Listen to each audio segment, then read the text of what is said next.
In this video, I will give an introduction to the thought that developed in the late classical period of Indian history.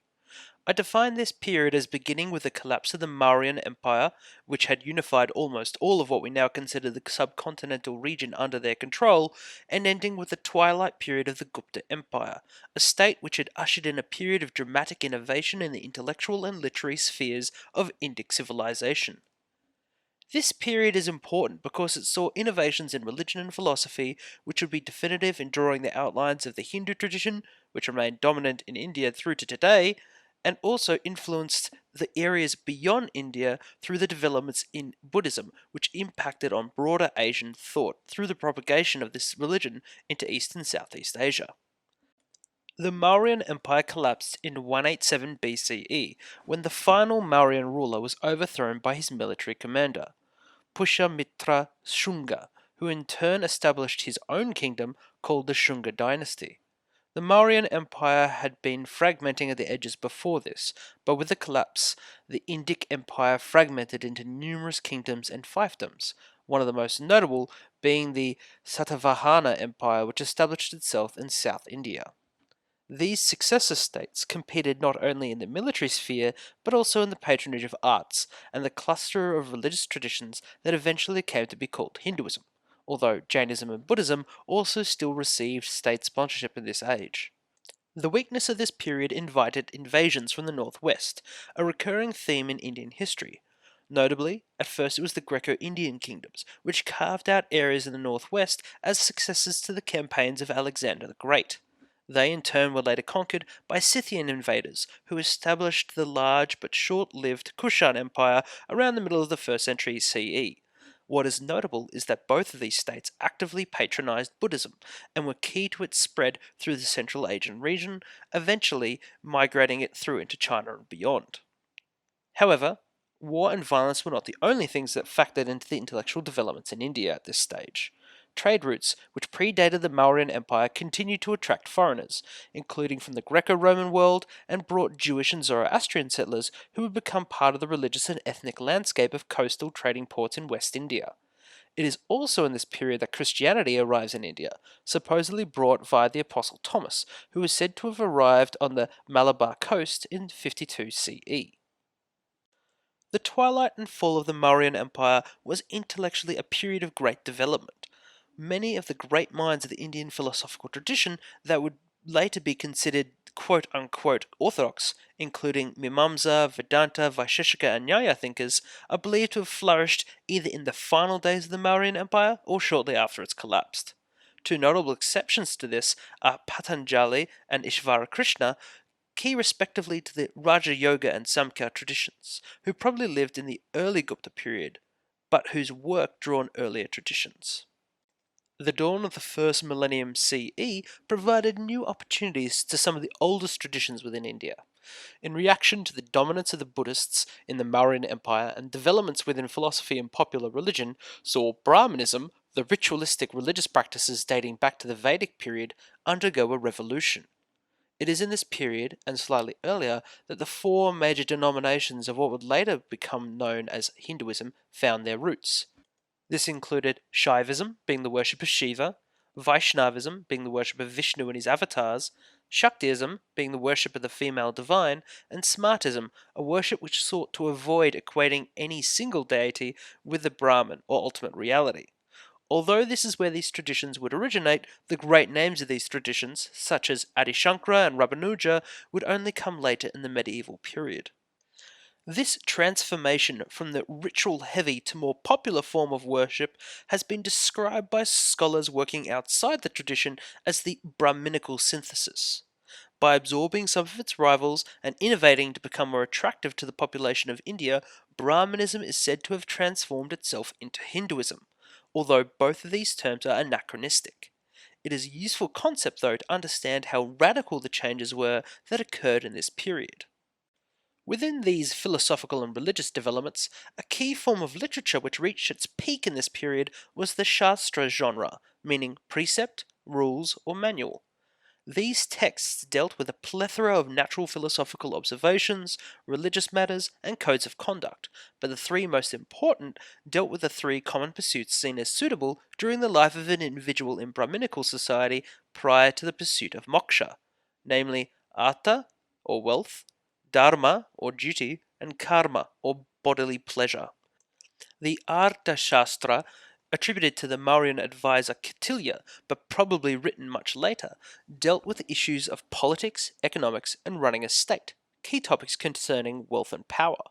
The Manusmriti, the most influential of the Dharma Shastra and attributed to the legendary Manu, went on to be very influential, particularly in British India, where the colonial government used it to form an equal footing with Sharia to govern the lives of Indian Hindus and Muslims respectively.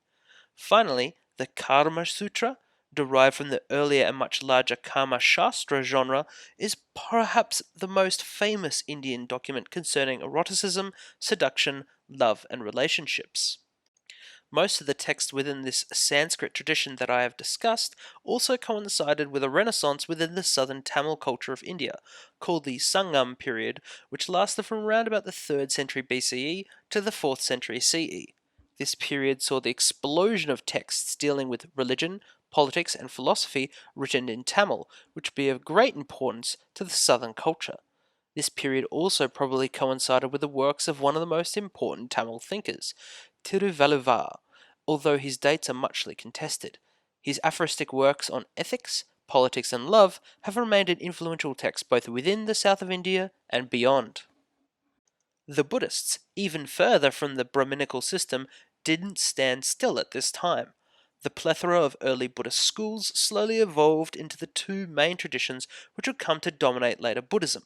The Mahayana school, which was more liberal in its textual corpus and accepted a series of new works to form the Mahayana Sutras, promoted a form of Buddhism that has been characterized as more focused on the lay practitioner, with liberation a goal that can be achieved by anyone and not only the Sangha, or monks and nuns. This tradition was more influential in the North and would go on to be very influential in East Asian Buddhism. On the other hand, the Theravada school, much more conservative in its canon, would come to dominate the south of India and in Sri Lanka, where it would become key to rulership on the island. This form of Buddhism would go on to become very influential throughout the southeast of Asia, including in modern Myanmar and Thailand. The key Buddhist thinker of this period came from the Mahayana school. This was Nagarjuna who, with his student Aryadeva, introduced the Madhyamaka or middle way school of Mahayana. This sect was most famous for its idea of shunyata, or emptiness, that described the school's view that all things, including physical objects and cognitive concepts, were conditioned and therefore empty of substance or permanent value. This was also the period where Jainism developed its most influential thinkers. These thinkers, such as Kunda Kunda and the slightly later Umasvati, went on to develop Jain logic, ethics, and metaphysics, which will remain influential throughout Indian thought right up until this modern day. Umasvati would be so influential within the Jain tradition that his works would be considered authoritative for all Jains from this period going forward. As the subcontinent moved into the 3rd century CE, a new dynasty would arise in northern India which would dominate intellectual developments through to the mid 6th century CE. The empire has controversially been described as the Golden Age of India, and although this is disputed, the Gupta dynasty certainly invested heavily in arts and literature as a means of legitimating its reign. As compared to the previous dynasties, the Guptas were explicitly Hindu, but did not force their religion on their subjects, and support was given to Hindus, Buddhists, and Jains alike.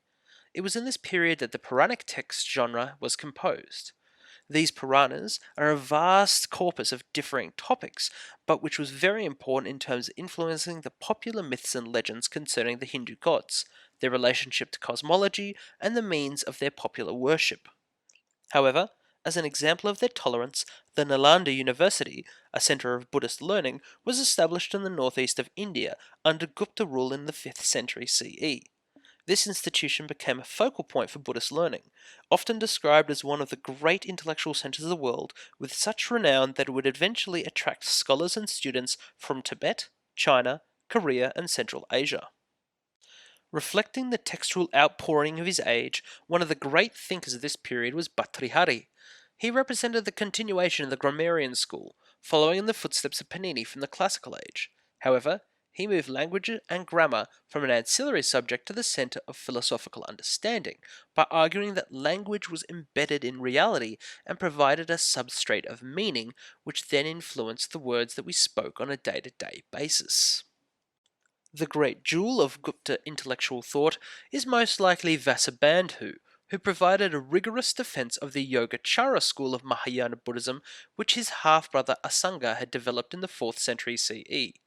Their school focused on the idea of vinyaptimatra, meaning consciousness or perception only.